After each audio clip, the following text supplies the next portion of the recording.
The U.S. loses billions of dollars annually to import-driven trade deficits.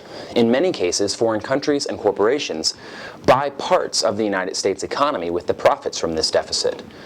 The trade debt is the means through which foreign companies accumulate wealth to buy out American businesses and assets.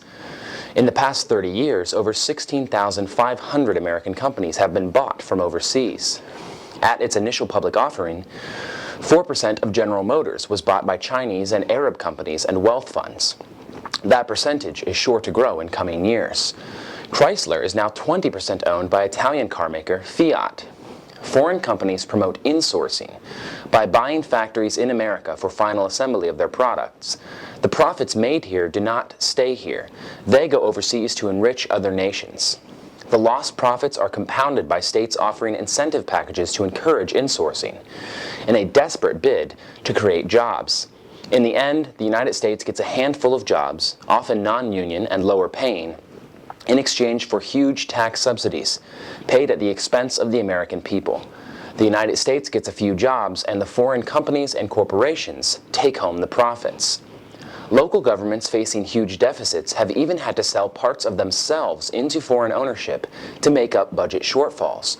Chicago recently leased its parking meters to a United Arab Emirates sovereign wealth fund. America is literally being bought right out from under us, and its politicians are unable or unwilling to stop the gap and protect against pervasive influences from overseas. Bills such as the Trade Reform, Accountability, Development, and Employment, or TRADE Act of 2009, deserve the full support of the American people and are part of the solution. This bill would end one-sided trade deals that sap the wealth of the United States.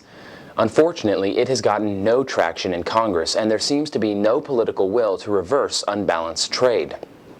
Other nations do not let their key national industries sell into foreign ownership.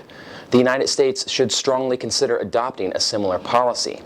It must establish policies that prevent other countries from doing to America what they would never allow to be done to themselves. The United States must work to balance trade so that American companies and corporations can produce in America and be successful in fair competition domestically and internationally. This country needs new policies on the trade front. Without direct and immediate action, there will soon be little left to save.